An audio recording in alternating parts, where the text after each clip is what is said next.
23 August સુધી રાજ્યમાં હળવાથી મધ્યમ વરસાદની હવામાન વિભાગે વ્યક્ત કરી આગાહી। આજે કચ્છ સૌરાષ્ટ્રની સાથે દક્ષિણ ગુજરાત, ઉત્તર ગુજરાત અને મધ્ય ગુજરાતના છૂટાછવાયા સ્થળો પર વરસી શકે છે મધ્યમ વરસાદ। કુલ 207 પૈકી રાજ્યના 52 જળાશયો સંપૂર્ણ ભરાયેલા। સૌરાષ્ટ્રના 38, કચ્છના 6 જળાશયો હાઉસફુલ, તો દક્ષિણ ગુજરાતના 7 અને મધ્ય ગુજરાતનો એક ડેમ થયો છલોછલ। રાજ્યના 90 જળાશયો હાઈ એલર્ટ, એલર્ટ અને વોર્નિંગ પર। 90% વધુ ભરાયેલા 63 જળાશયો હાઈ એલર્ટ પર, 80 થી 90% ભરાયેલા 18 જળાશયો એલર્ટ પર, તો 70 થી 80% ભરાયેલા 9 જળાશયો વોર્નિંગ પર। દેશના 6 રાજ્યોમાં આજે ભારે વરસાદની ભારતીય હવામાન વિભાગે વ્યક્ત કરી આગાહી। કર્ણાટક, તેલંગાણા, છત્તીસગઢ, ઓડિશા અને હિમાચલ પ્રદેશના કેટલાક વિસ્તારોમાં વરસી શકે છે ભારે વરસાદ। જમ્મુ કાશ્મીરના બાંદીપોરામાં ભારે વરસાદને પગલે ભૂસ્ખલનના સામે આવ્યા ડરામણા દ્રશ્યો। ગુરેજ બાંદીપોરા રોડ પર ભૂસ્ખલન થતાં રસ્તો થયો બંધ। જમ્મુ કાશ્મીરના પુલવામામાં વાદળ ફાટ્યા જેવી સ્થિતિ। કેટલાક ગામોમાં વરસાદી પાણીએ જમાવ્યું સામ્રાજ્ય, લોકોના ઘરોમાં પણ પાણી ઘૂસી જતા હાલાકી। જમ્મુ કાશ્મીરના ગાંદરબલમાં ધોધમાર વરસાદથી ચારે તરફ જળબંબાકારની સ્થિતિ। નીચાણવાળા વિસ્તારોમાં ભરાયા પાણી, તો રસ્તાઓ પર વરસાદી પાણીના સામ્રાજ્યથી વાહન ચાલકોને પડી હાલાકી।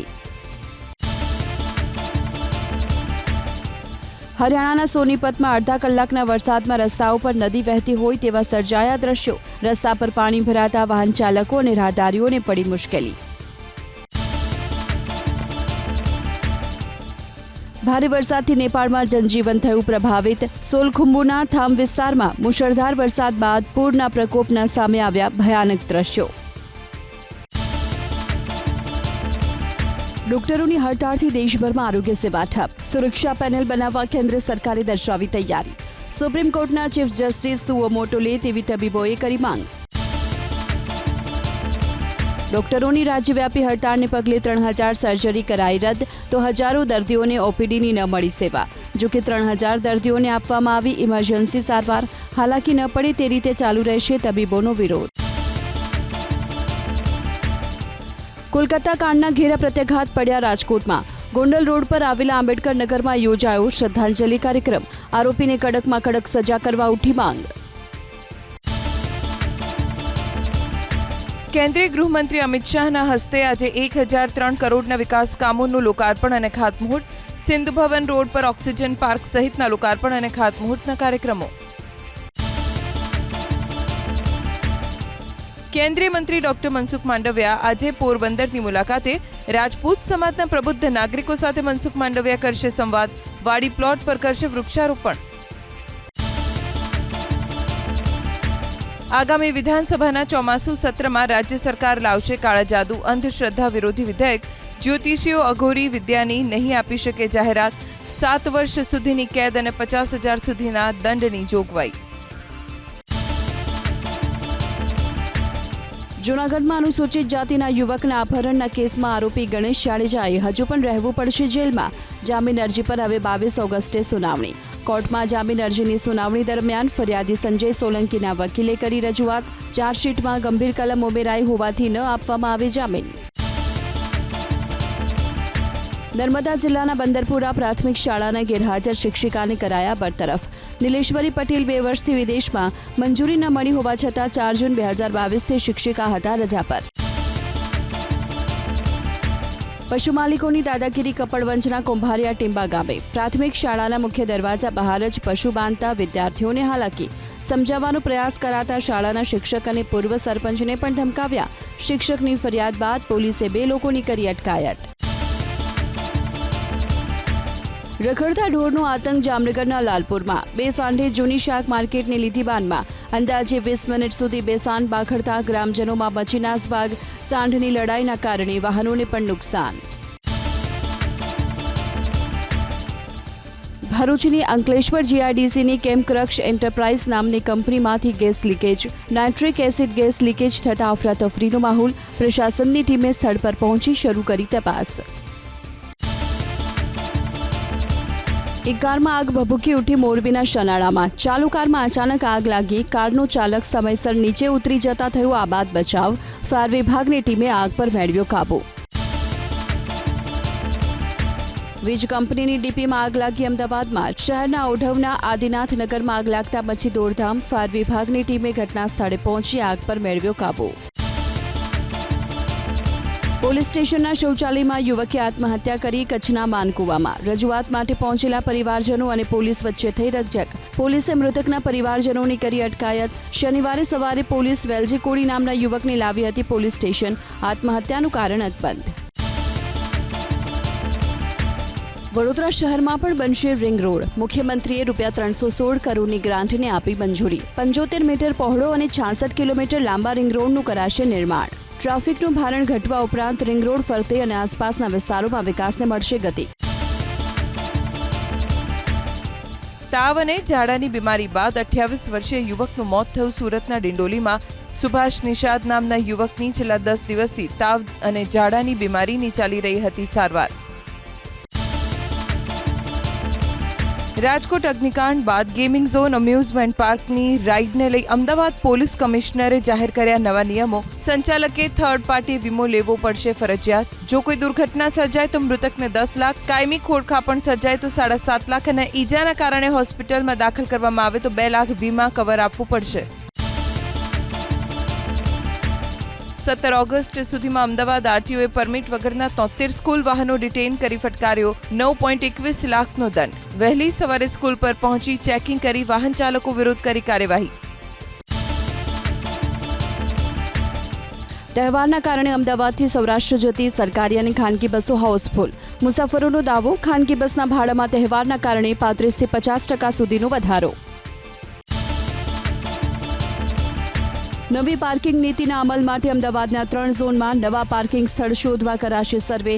ઉત્તર અને પશ્ચિમ ઝોન સહિત 3 ઝોનમાં સર્વે માટે 2 એજન્સીઓને સોંપાઈ કામગીરી. સ્માર્ટ સિટીની વાતો વચ્ચે અમદાવાદ મહાનગરપાલિકા નાગરિકોને મૂળભૂત સુવિધા આપવામાં નિષ્ફળ. ગટર અને પાણીની સમસ્યાને લગતી રોજ મળે છે હજારો ફરિયાદો. ફરિયાદનો ઉકેલ ન આવે તો સ્ટાફ કરશે રેન્ડમ ચેકિંગ.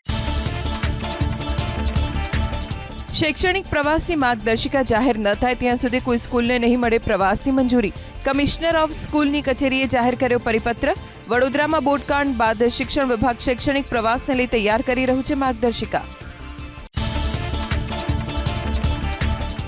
તહેવારના કારણે અમદાવાદથી સૌરાષ્ટ્ર જતી સરકારી અને ખાનગી બસો હાઉસફુલ.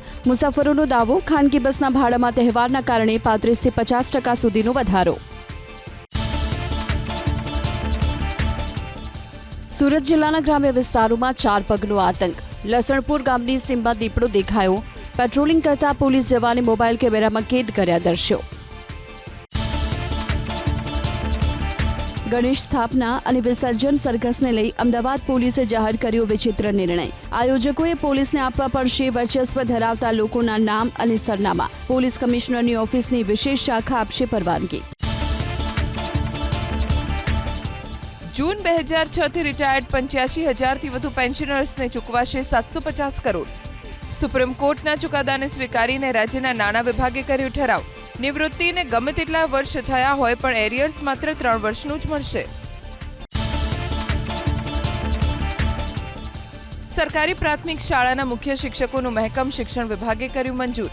મુખ્ય શિક્ષકની કરવાની થતી તમામ બદલીઓમાં આ મહેકમ લેવાશે ધ્યાને. 33 જિલ્લા શિક્ષણ સમિતિ અને 20 નગર શિક્ષણ સમિતિમાં મળી 12,808 જગ્યા મંજૂર. રક્ષાબંધનના દિવસે સુરત શહેરમાં સિટી બસમાં મહિલાઓને ફ્રી મુસાફરીનો મળશે લાભ. મહિલાઓ ઉપરાંત બાળકો કરી શકશે ફ્રીમાં મુસાફરી. સુરત એસટી વિભાગ દોડાવશે એક્સ્ટ્રા 50 બસ. સંઘ પ્રદેશ દમણમાં યોજાયો મોન્સૂન ફેસ્ટિવલ. નમોપથ પર કલ્ચર પરેડનું કરાયું આયોજન. ગુજરાતી, રાજસ્થાની, ઓડિયા સહિત વિવિધ સમાજના લોકોએ રજૂ કરી પ્રતિકૃતિ. કોસ્ટગાર્ડ તરફથી રજૂ કરાયા દિલ ધડક કરતબો. ફાયર શો પણ યોજાયો. શ્રાવણ મહિના નિમિત્તે સાળંગપુર મંદિરમાં હનુમાન દાદાને ધરાવાયો અન્નકૂટ. ડ્રાયફ્રૂટના અન્નકૂટ સાથે દાદાનો કરાયો ભવ્ય શણગાર. પોલીસ ટ્રાવેલ ફ્રેન્ડ સેન્ટરનું સાપુતારામાં ઉદ્ઘાટન સુરત રેન્જ આઈજી પ્રેમવીરસિંહ તેમજ પોલીસ વડા યશપાલ જગાડિયાના અધ્યક્ષસ્થાને યોજાયો લોકસંવાદ કાર્યક્રમમાં પ્રવાસન ઉદ્યોગોને લગતા પ્રશ્નોની ચર્ચા. કાલે રક્ષાબંધન પર્વની ઉજવણી બપોરે 1:31 સુધી રહેશે વિશિષ્ટીકરણ એટલે કે ભદ્રાનું ગ્રહણ. સોમવારે બપોરે 1:30 વાગ્યા સુધી ભાઈને રક્ષાસૂત્ર ન બાંધવાનું સૂચન. નાળિયેરી વ્રતની પૂનમની પણ સોમવારે થશે ઉજવણી. 1 સપ્ટેમ્બરથી શરૂ થશે ભાજપનું સદસ્યતા અભિયાન. દિલ્હીમાં આયોજિત ભાજપની બેઠકમાં કેન્દ્રીય મંત્રી અમિત શાહે વિચારધારાને દેશના ખૂણે ખૂણા સુધી પહોંચાડવાનું કર્યું આહ્વાન. 10 કરોડથી વધુ સભ્ય બનાવવાનું લક્ષ્ય. આંધ્રપ્રદેશના મુખ્યમંત્રી ચંદ્રાબાબુ નાયડુ મળ્યા પ્રધાનમંત્રી મોદીને. રાજ્યના વિકાસ માટે નાણાકીય મદદ કરવાની માંગ. ગૃહમંત્રી અમિત શાહ, નાણામંત્રી નિર્મલા સીતારમણ અને જેપી નડ્ડા સાથે પણ યોજી બેઠક. આંધ્રપ્રદેશમાં ચાલી રહેલી વિકાસ પરિયોજનાઓને લઈને ચર્ચા. ભ્રષ્ટાચારનો કેસ ચાલશે કર્ણાટકના મુખ્યમંત્રી સિદ્ધારમૈયા સામે. મૈસૂર અર્બન ડેવલપમેન્ટ ઓથોરિટી જમીન કૌભાંડ મામલે તપાસ કરવા માટે રાજ્યપાલ થાવરચંદ ગેહલોતે આપી મંજૂરી. ટીજે અબ્રાહમ, પ્રદીપ અને સ્નેહમયી કૃષ્ણાની અરજી બાદ કરાયો નિર્ણય. જમીનના વળતર માટે ખોટા દસ્તાવેજ રજૂ કરવાનો આરોપ. જમીન કૌભાંડને લઈને ભ્રષ્ટાચારનો કેસ ચલાવવાના રાજ્યપાલના આદેશથી ભડક્યા કર્ણાટકના મુખ્યમંત્રી સિદ્ધારમૈયા. રાજ્યપાલ પર સત્તાના દુરુપયોગ કરવાનું લગાવ્યો આરોપ. મુખ્યમંત્રી પદ પરથી રાજીનામું આપવાનો કર્યો ઇનકાર. કર્ણાટકના રાજ્યપાલના નિર્ણયને હાઈકોર્ટમાં પડકારવાની તૈયારીમાં મુખ્યમંત્રી સિદ્ધારમૈયા. સોમવારે હાઈકોર્ટમાં અરજી દાખલ કરી તેવી સંભાવના. જમીન કૌભાંડને લઈને તપાસના આદેશ પહેલા રાજ્યપાલ થાવરચંદે સિદ્ધારમૈયાને ફટકારી હતી કારણદર્શક નોટિસ. રાજ્યમાં વધી રહેલા અપરાધ અને કોલકાતા હત્યાકાંડ બાદ કેન્દ્ર સરકારનું કડક વલણ. રાજ્યોને દર 2 કલાકે ગૃહ મંત્રાલયને આપવો પડશે કાયદો વ્યવસ્થાનો રિપોર્ટ. તમામ રાજ્ય માટે જાહેર કરાયા આદેશ. ગૃહ મંત્રાલયના કંટ્રોલ રૂમ ઓફિસરે તમામ રાજ્યના ડીજીપીને મોકલી આદેશની કોપી. પશ્ચિમ બંગાળની હોસ્પિટલમાં નાઇટ શિફ્ટ સમય સુરક્ષામાં વધારો. મહિલા ડોક્ટર્સ અને નર્સની સુરક્ષા પર મમતા સરકારે મૂક્યો ભાર. મેડિકલ કોલેજ અને હોસ્પિટલ્સ પર સીસીટીવી દ્વારા રાખવામાં આવશે નજર. ઇન્ડિયન મેડિકલ એસોસિએશને ડોક્ટર્સ સામેની હિંસાને અટકાવવા માટે પ્રધાનમંત્રીને હસ્તક્ષેપ કરવાની કરી અપીલ. એરપોર્ટના તર્જ પર તમામ હોસ્પિટલની સુરક્ષા માટે પ્રોટોકોલ બનાવવાની પણ કરી માંગ.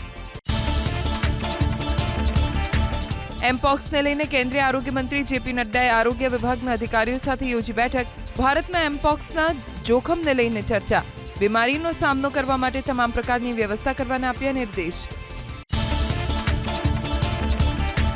અનેક દેશમાં નોંધાઈ ચૂક્યા છે એમપોક્સના કેસ. WHO એમપોક્સને જાહેર કરી ગ્લોબલ હેલ્થ ઇમરજન્સી. ભારતમાં હજી સુધી નથી નોંધાયો એમપોક્સનો એક પણ કેસ. વાયરસથી ફેલાતો એક ચેપી રોગ છે એમપોક્સ. હોસ્પિટલ અને હોટલમાં થતા જંગી રકમના વ્યવહારોની ઇન્કમટેક્સ વિભાગ કરશે તપાસ. એરિયર્સની માંગ વધીને 43 લાખ કરોડે પહોંચતા આઈટી વિભાગ ચોંકી ઉઠ્યો. 60% રકમ વસૂલવાનો અંદાજ. હાઈકોર્ટની ફટકાર બાદ ઊંઘમાંથી જાગ્યા એએમસીના શાસકો. 1 વર્ષમાં 6 લાખથી વધુ રકમ વિદેશ મોકલનારા લોકો આવકવેરા વિભાગની રડારમાં. અનેક કરદાતાઓએ રિટર્નમાં દર્શાવેલી રકમ કરતાં વધુ રકમ વિદેશ મોકલી હોવાનું ખુલ્યું. આ તમામ કેસોનું કરાશે વિશ્લેષણ. રશિયાએ યુક્રેનના સુમી શહેરમાં મિસાઇલથી હુમલો કરતા 2 લોકો ઘાયલ. યુક્રેન બોર્ડર પર ડ્રોન હુમલા બાદ આર્મીના વાહનમાં લાગી આગ. બોર્ડર નજીક થઈ રહ્યા છે સતત હુમલા. ઇમારતોને ભારે નુકસાન. વેસ્ટ બેંકમાં ઇઝરાયેલી સૈન્યનો હુમલો. કાર પર હુમલો થતાં 2 લોકોના મોત નીપજ્યા હોવાનો ઇઝરાયેલનો દાવો. મૃતક બંને હમાસના આતંકવાદી હોવાની માહિતી. ગાઝા પટ્ટીમાં ઇઝરાયેલે કરેલા હુમલામાં અત્યાર સુધીમાં 40,000થી વધુ પેલેસ્ટિનિયનોના થયા મોત. 92,537 લોકો થયા ઇજાગ્રસ્ત. છેલ્લા 48 કલાકમાં ઇઝરાયેલના હુમલામાં 69 લોકોએ ગુમાવ્યો જીવ. ઇઝરાયેલ સતત કરી રહ્યું છે બોમ્બ બ્લાસ્ટ. ગાઝામાં હમાસે કેદ કરેલા બાકીના બંધકોને મુક્ત કરવા માંગ. બાકીના બંધકોને પણ કરાર મુજબ મુક્ત કરવામાં આવે તેવી સરકાર પાસે કરાઈ રજૂઆત. આતંકવાદીઓએ અંદાજિત 250 લોકોને ગાઝામાં કર્યા હતા કેદ. ઇઝરાયેલના કહેવા મુજબ હજુ 111 લોકો છે હમાસની કેદમાં. કેનેડાના જેસ્પર શહેરમાં લાગી આગ. આગ બાદ સર્જાયેલી તબાહીની તસવીરો આવી સામે. અનેક મકાનો આગમાં ખાક, મોટી સંખ્યામાં વાહનોને નુકસાન. તુર્કીના જંગલોમાં આગ લાગતા ધુમાડાના ગોટે ગોટા દેખાયા દૂર સુધી. હેલિકોપ્ટરની મદદથી કરવામાં આવી રહ્યો છે પાણીનો છંટકાવ. આગને ઓલવવા ફાયર વિભાગની ટીમનો સતત પ્રયાસ. તેજ પવન હોવાના કારણે આગને ઓલવવામાં પડી રહી છે મુશ્કેલી. હરિકેન વાવાઝોડું અર્નેસ્ટો બર્મુડાના દરિયામાં ત્રાટક્યું. સમુદ્રમાં ઉછળ્યા ઊંચા મોજા. સાવચેતીના ભાગરૂપે દરિયામાં હાજર તમામ બોટોને ખસેડાઈ સલામત સ્થળે. દરિયાથી દૂર રહેવા માછીમારો સહિતના લોકોને કરાઈ અપીલ. હરિકેન અર્નેસ્ટો વાવાઝોડું બર્મુડાથી વધુ ઝડપે આગળ વધી રહ્યું છે ઉત્તર પૂર્વ તરફ. વાવાઝોડું વધુ ખતરનાક બનશે તેવી યુએસ નેશનલ હરિકેન સેન્ટરે આપી ચેતવણી. લોકોને તેમના ઘરની બહાર ન નીકળવા કરી અપીલ.